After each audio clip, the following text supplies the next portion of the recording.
नमस्कार, मैं हूं कोमल शर्मा और आप देख रहे हैं न्यूज 21। पिंक सिटी जयपुर में आज भारत की पहली अंतर्राष्ट्रीय cycling road race Bajaj Pune grand tour 2026 की विरासत प्रेरित ट्रॉफी का भव्य अनावरण किया गया। राजस्थान की उप मुख्यमंत्री दिया कुमारी और पुणे कलेक्टर जितेंद्र डूडी की उपस्थिति में आयोजित इस समारोह ने देश में पेशेवर साइकिलिंग की एक नए युग की शुरुआत की है। टूर डी फ्रांस से प्रेरित ये आयोजन भारत की पहली UCI 2.2 श्रेणी की रोड रेस है।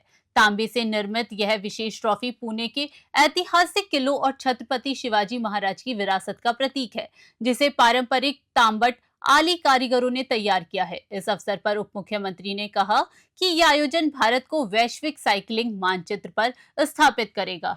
437 किलोमीटर लंबी ये रेस पुणे के प्राकृतिक और सांस्कृतिक वैभव को दुनिया के सामने रखेगी। इसका उद्देश्य भविष्य में भारत को ओलंपिक क्वालिफाइंग इवेंट्स और UCI प्रो रेस की मेजबानी के लिए तैयार करना है। भी साइकिलिंग बहुत उपयोगी है। शरीर की सभी मांसपेशियां उससे एक्टिव रहती है और लगातार अपन नियमित रूप से यदि 1 घंटा साइकिल चला सकें तो एकदम स्वस्थ रहेंगे। मैं ये बताऊं कि कई देशों में इस प्रकार की व्यवस्था है। अधिकारी भी, चाहे कलेक्टर हो, SP हो या मंत्री हो, मुख्यमंत्री हो, इवन चीफ मिनिस्टर तक, वो अपने वाहन से एक निर्धारित स्थान तक आते हैं और वहाँ पर अपना वाहन खड़ा करवा करके, और वहाँ पर एक कार्ड होता है, उस कार्ड को टच करके, वहाँ स्टैंड है, साइकिल स्टैंड जिसमें लगातार कई साइकिलें खड़ी होती है, वहाँ टच करने से साइकिल का लॉक खुलता है और खुद साइकिल चलाकर, चाहे कलेक्टर हो या कोई भी अधिकारी हो, साइकिल चलाकर अपने ऑफिस तक जाता है। और ऑफिस के बाहर फिर स्टैंड है, वहाँ पर खुद अपना साइकिल स्टैंड करके और अपने ऑफिस में जाके काम करता है। वापस लौटते समय फिर यही प्रक्रिया अपनाता है। वो स्वस्थ रहते हैं। पर्यावरण की शुद्धि की दृष्टि से भी बहुत ज़रूरी है, क्योंकि अपन कार चलाते हैं, शहरों के अंदर कारें इतनी बढ़ गई है कि जैम भी रहता है रास्ता भी, फिर उनके साइलेंसर से जो धुआं निकलता है उससे प्रदूषण फैलता है। तो उससे यदि अपन साइकिल का उपयोग करेंगे तो वो प्रदूषण भी कम हो जाएगा। जैसे कि हमारे उप मुख्यमंत्री जी ने कहा कि कम से कम एक दिन तो तय करो कि जिस दिन हम साइकिल चलाएं। वैसे मैं तो ये निवेदन करना चाहूँगा कि नियमित रूप से 1 घंटा सुबह सुबह एक्सरसाइज बहुत अच्छी होती है साइकिल चला करके, लेकिन दिनचर्या में भी यदि अपन कर सकें कि सड़क संकड़ी है, उसमें हम साइकिल से जाएं तो आसानी से जल्दी पहुंच सकते हैं, निकल सकते हैं, उसका उपयोग करना चाहिए, प्रयोग करना चाहिए। फिर फ्यूल की भी एक लिमिट है। दुनिया में फ्यूल के आज देख रहे हैं कि कितना युद्ध चल रहा है फ्यूल को लेकर के, कई देशों में संघर्ष भी चल रहा है। तो यानी सीमित है वो व्यवस्था। यदि हम अपने अभ्यास में इस प्रकार का लाना शुरू करें, कहीं ऐसी स्थिति नहीं बन जाए कि बाद में हमको मजबूरी से करना पड़े, अभी हम अभ्यास करें, तो ये बहुत अच्छी बात है। और मैं सोचता हूँ, मैं तो धन्यवाद देना चाहूँगा जितेंद्र जी डूडी को। सॉरी, आज मेरा गला थोड़ा ख़राब है। दिल्ली से आया हूँ, तो दिल्ली में क्या वो वहाँ की स्थिति थी जो आपको अंदाज़ा है इसका। डूडी जी को धन्यवाद, इनकी टीम को, कि 2 महीने में इतना बड़ा ट्रैक तैयार कर देना, यानी 500 किलोमीटर ट्रैक तैयार कर देना कोई कम बात नहीं है। 450 किलोमीटर, सॉरी 450 किलोमीटर, जिस पर लगभग 500 करोड़ रुपया खर्च हुआ।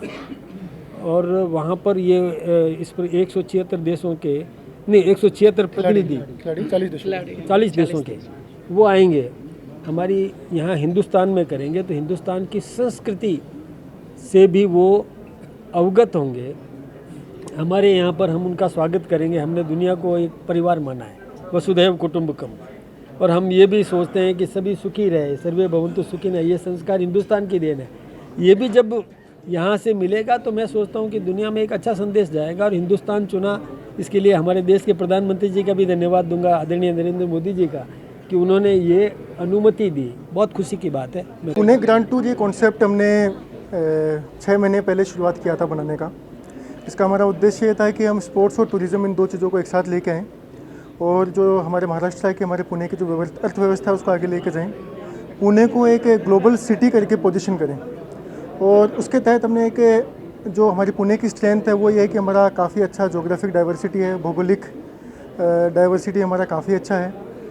तो उसके तहत हमने काफ़ी स्पोर्ट्स का अभ्यास किया था और उसमें हमने ये निकाला कि एक साइकिल रेस हमारे पुणे में बहुत पहले से होता हुआ है। अभी हमारे पास में एक्टिव 50,000 साइकिलिस्ट हैं, जिसमें करीब 10,000 साइकिलिस्ट हर साल देश विदेश में अलग अलग रेसेस में पार्टिसिपेट करते हैं। तो हमारे पास में एक नेचुरल इकोसिस्टम है, एक नेचुरल हिस्ट्री है।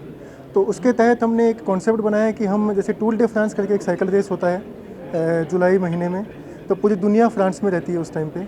तो उसके तहत हम एक टूर डे फ्रांस के तहत एक पुणे ग्रांड टूर करके एक साइकिल रेस बनाए और उसके लिए हमने अप्लाई किया था इंटरनेशनल साइकिलिंग यूनियन को। उनको हमारा प्रेजेंटेशन बहुत पसंद आया और पहले ही साल में उन्होंने हमें स्टेज 2.2 का अप्रूवल दिया। हमने 450 किलोमीटर का रास्ता इसके लिए करना इंपॉर्टेंट है, क्योंकि जब इस तरीके का रेस हो रहा है तो दुनिया भर के खिलाड़ी आएंगे और उसके लिए world quality, world class infrastructure road होना भी आवश्यक है। इसके लिए महाराष्ट्र सरकार ने उनका मदद हमें सारा दिया। माननीय चीफ मिनिस्टर सर ने हमें जो आर्थिक मदद चाहिए थी वो उपलब्ध करा के दी। करीब 500 करोड़ रुपये हमने खर्चा किया और ऐतिहासिक इस रूप में है कि 450 किलोमीटर का रास्ता 2-2.5 महीने में बनाना मजाक नहीं है। उसके लिए काफ़ी ज़्यादा कोऑर्डिनेशन अलग अलग डिपार्टमेंट्स में लगता है और सिर्फ रोड नहीं बनाना है, रोड हमें वर्ल्ड क्लास बनाना है। उसमें किसी भी तरीके का कमी अगर 1% भी रह जाती है तो पूरा का पूरा रेस जो है वो फेल होने की कगार पे आ सकता है। और ये बहुत डिफ़िकल्ट स्पोर्ट्स है इस पॉइंट ऑफ व्यू से, क्योंकि बाकी जो गेम होते हैं वो एक मैदान में होते हैं, कंट्रोल्ड इन्वायरमेंट में होते हैं। ये 9 तालुकाओं से रेस निकलेगा, अनकंट्रोल्ड इन्वायरमेंट में होगा। वहाँ पे काफ़ी बड़ा पुलिस बंदोबस्त दिया जाएगा, करीब करीब 3,000 वॉलंटियर्स होंगे। और ये सब करने के लिए जो एक प्लानिंग, एक जो कोऑर्डिनेशन चाहिए डिफरेंट डिपार्टमेंट्स में, वो एक एग्जांपल भी है कि अगर हम एक गवर्नमेंट अगर डिसाइड कर ले, एडमिनिस्ट्रेशन डिसाइड कर ले कि कम समय में हमें कुछ डिलीवर करना है, तो डेफिनेटली हमारी ताकत है कि हम कर सकते हैं। जब हमने डेडलाइन दे दिया कि 19 तारीख को प्रोग्राम होना है और दिसंबर में रोड कंप्लीट करना है और हमारे लोगों ने करके दिखाया, तो इसका मतलब है कि गवर्नमेंट की ताकत है।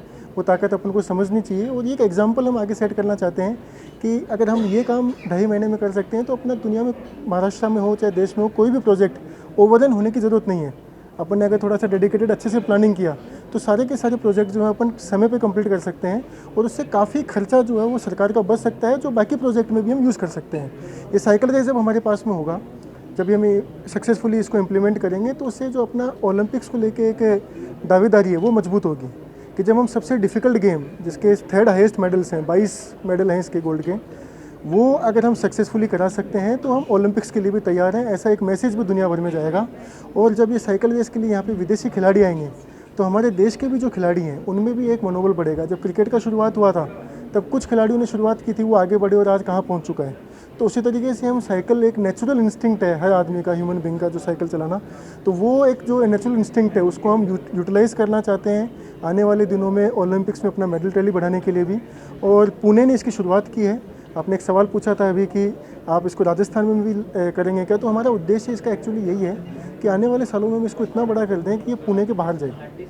जो हमारी बाकी जो जिले, राज्य हैं, उन राज्यों में जो महत्वपूर्ण एरिया है टूरिज्म पॉइंट ऑफ व्यू से, वहाँ पे भी रेस पहुँचे और 3500 किलोमीटर की रेस हो जाए। खिलाड़ियों का जो चयन है, 176 जो पार्टिसिपेंट्स होंगे, उनका चयन किस तरीके से होगा, किसने किया है? तो इसके लिए साइकिलिंग फेडरेशन ऑफ इंडिया जो अथॉरिटी है, फेडरेशन है, उनके थ्रू यूसीआई को अप्लाई होता है।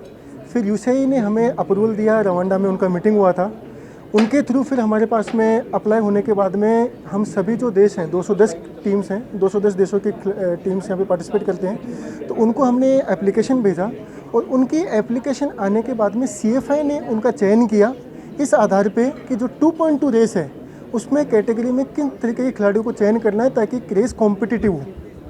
उस तरीके से फिर साइकिलिंग फेडरेशन ऑफ इंडिया ने चयन किया है। 176 मैक्सिमम लिमिट है। अभी हमारे पास में और भी टीमों के, जब से हमारे रोड्स के फोटोग्राफ्स बाहर गए हैं, तो बाकी और देशों के भी हमारे पास में एप्लीकेशन आ रहे हैं कि हम पार्टिसिपेट करना चाहते हैं। लेकिन जो हमारा मैक्सिमम लिमिट है वो 176 का, वो कंप्लीट हो चुका है। उसके आगे हम एडिशनल टीम नहीं ले सकते। आपको पता है कोई भी जो गेम होता है उसमें मैक्सिमम टीम्स का लिमिट रहता है। जैसे फुटबॉल में 32 टीमों का लिमिट रहता है, तो वैसे इसके अंदर 176 प्लेस का लिमिट है। तो साइकिलिंग फेडरेशन ऑफ इंडिया ने चयन कर लिया है। मैं आपको बताना चाहूँगा कि हर कॉन्टिनेंट से पार्टिसिपेशन है। सबसे ज़्यादा पार्टिसिपेशन एशिया और यूरोप, इन 2 कॉन्टिनेंट से सबसे ज़्यादा पार्टिसिपेशन आया है। देशों की बात करें तो मलेशिया, थाईलैंड, नीदरलैंड, फ्रांस, इन देशों से हमारे साथ में सबसे ज़्यादा पार्टिसिपेशन आया है। हिंदुस्तान की 2 टीम पहली बार इसमें पार्टिसिपेट करेंगी, जिसमें 12 खिलाड़ी होंगे, 6-6 की, और उस तरीके से हम अपने आप को पोजीशन करना चाह रहे हैं कि we are a global city Pune, and we can hold the सबसे डिफिकल्ट जो गेम है वो हम पुणे में होल्ड कर सकते हैं।